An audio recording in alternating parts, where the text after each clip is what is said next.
min ma'asil lisan, sebagian dari maksiatnya lisan, mulut. Wa min ma'asil lisan ialah sebagian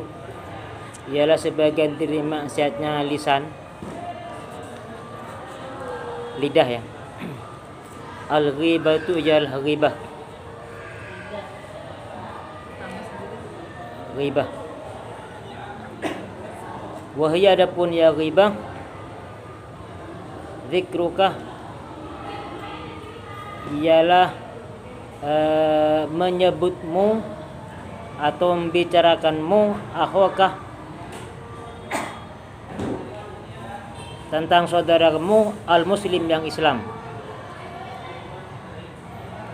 bima yakrahuhu, bima dengan sesuatu, yakrahu yang tidak suka atau yang benci, ya akhoh pada yama, wa in kana fihi, sekalipun ada yama itu fihi ada di dalam ya akhoh.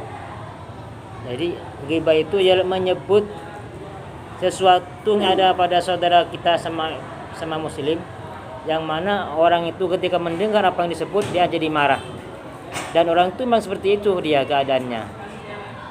Jadi dia memang seperti itu keadaannya. Nah, maka kalau dia tidak seperti itu keadaannya, itu lebih parah lagi, namanya itu bohong, namanya fitnah namanya ya. Ini memang dia seperti itu keadaannya. Dan yang disebut itu bukan hanya dirinya ya termasuk ya dirinya juga.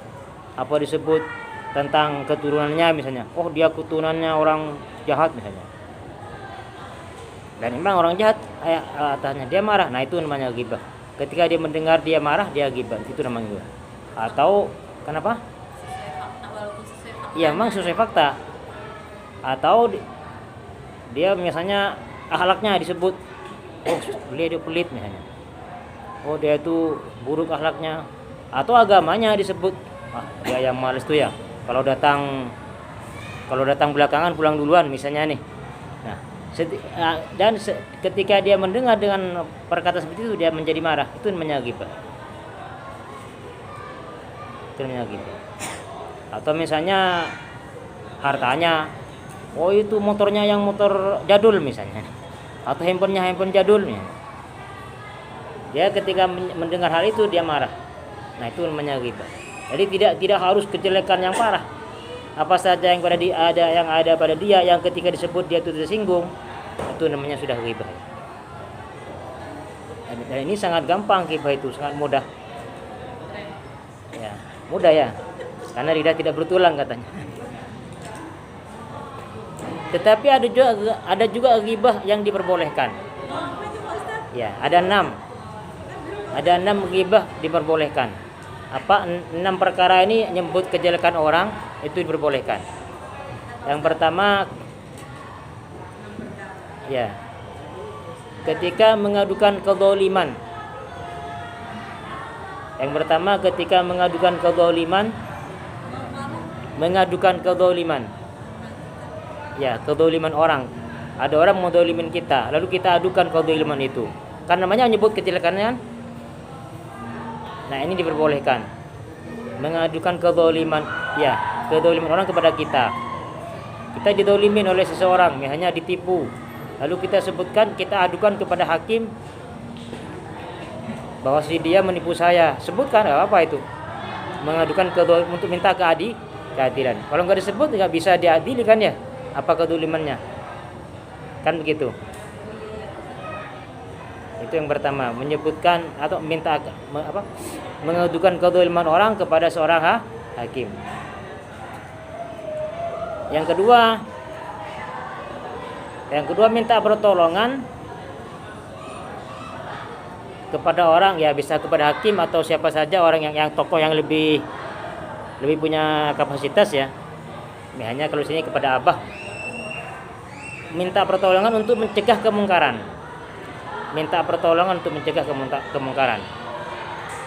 Dan ini pernah terjadi di zaman sahabat. Diriwayatkan pernah suatu saat Sayyidina Umar itu ketemu dengan Sayyidina Utsman. Lalu Sayyidina Umar itu uluk salam, assalamualaikum gitu ya. Lalu sama Sayyidina Utsman enggak dijawab. Akhirnya datanglah Sayyidina Umar mengadukannya kepada Sayyidina Abu Bakar. Saya kemarin ketemu dengan Sayyidina Utsman, saya salam enggak dijawab sama dia, tolong nasihatin. Nah, itu namanya apa itu?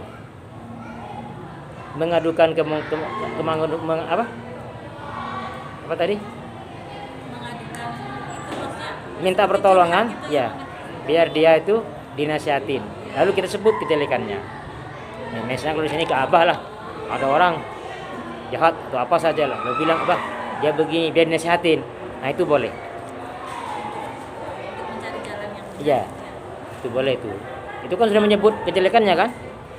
Namanya itu minta pertolongan untuk mencegah kemungkaran agar tidak berlalu kemungkaran tersebut. Kalau kita gak mungkin nasihatin misalnya nih, maka kita sebutkan kejelekannya kepada orang yang mungkin bisa menasihatin supaya kemungkaran tidak berlanjut. Ya. Itu yang kedua. Yang ketiga, minta fatwa. Minta fatwa, minta pendapat tentang kejelekan saudara misalnya, atau suami atau istri, nggak apa-apa. Tapi tentunya ya kepada orang yang ini ya.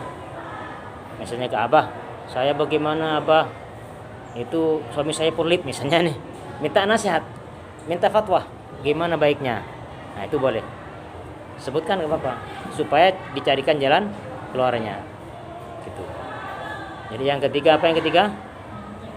Minta fatwa untuk kita sendiri langsung yang akan yang nasihatin, tapi caranya bagaimana? Kalau yang pertama itu kepada orang yang mempunyai kapasitas untuk menceramain, beliau sendiri yang menceramain. Kita sebutkan kejelekan orang tersebut, biar beliau gampang cari solusinya. Kalau ini kita sendiri yang mau nasihatin orang itu, maka kita sebutkan kepada beliau supaya kasih cara saya. Itu maksudnya. Ini yang keempat. Terus kenapa? Boleh. Ini ketiga. Oh, yang ketiga. Sekarang mau mulai. Nah, yang keempat ialah ini, menyelamatkan kejahatan, menyelamatkan orang lain dari kejahatannya. Ya, makasih Bu. Untuk menyelamatkan orang lain dari kejahatannya. Ada si A jahat, suka nipu misalnya, suka apalah. Lalu kita ceritakan kepada orang lain agar orang lain itu selamat dari kejahatannya. Jadi yang keempat,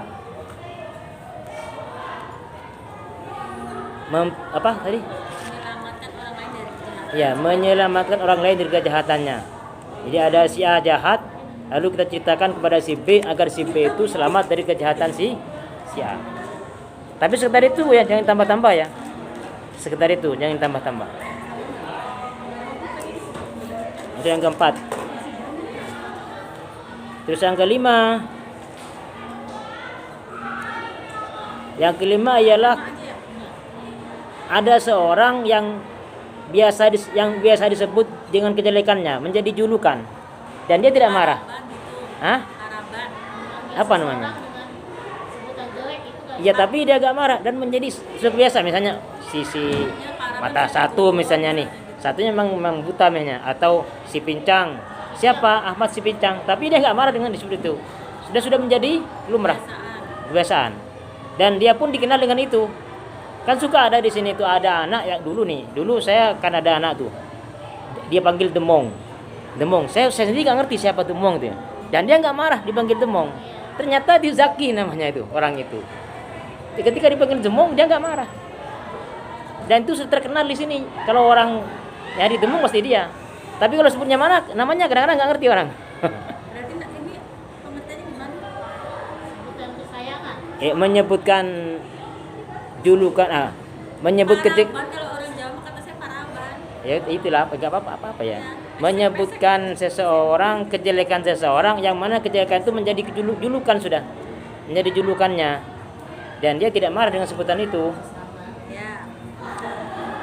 Menyebut seseorang dengan julukannya. Dengan julukannya yang jelek, menyebut kejelekan orang yang mana kejelekan itu menjadi julukan dia. Apa nama bahasanya ya?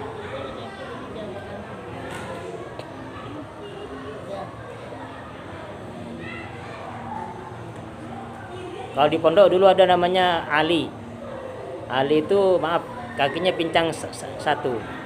Dia dipanggil Ali Rijil. Apa? Ali kakinya satu. Tapi dia gak marah, dia enjoy aja disuruh seperti itu. dan sudah terkenal. Bahkan beliau punya keistimewaan ketika itu. Dia memang kakinya pincang, kakinya satu kecil. Apa keistimewaan? Beliau doanya mustajab. Jadi waktu di pondok itu sering ngedoain orang di kampung itu. Kadang-kadang orang bercocok tanam nih. Sebelum bercocok tanam tuh pergi ke dia minta doa. Dikasihlah sama beli apa dan ini taburkan di sawahnya gitu. Katanya hasil bener panennya itu. Hasilnya banyak. Banyak dan nanti setelah panen dikasih beliau didatengin.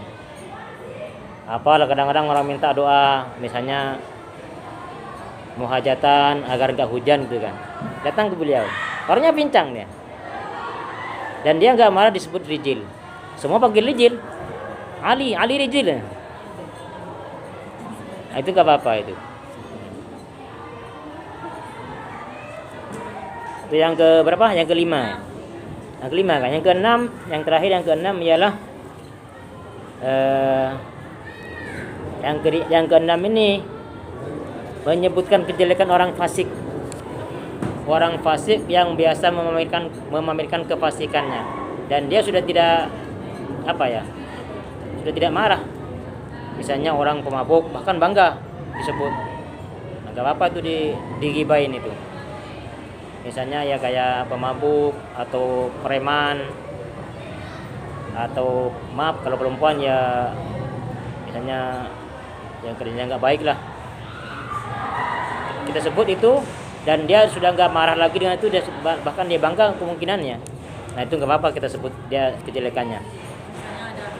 Kenapa? Misalnya ada laki-laki suka perempuan terus kan gara-gara nonton film itu anjing dosa. Maksudnya banyak istrinya, banyak perempuannya gitu Ustaz. Kenapa? Enggak, yang terakhir ini memang orang-orang jahat. Iya, Yang keenam ini orang jahat kita sebut kejahatan dia dan dia tidak marah dengan dia sudah biasa udah pamer dengan kejahatannya justru. bangga gitu. Nah, justru dia sering pamer dengan kefasikannya. Kita rasain itu gak apa-apa itu.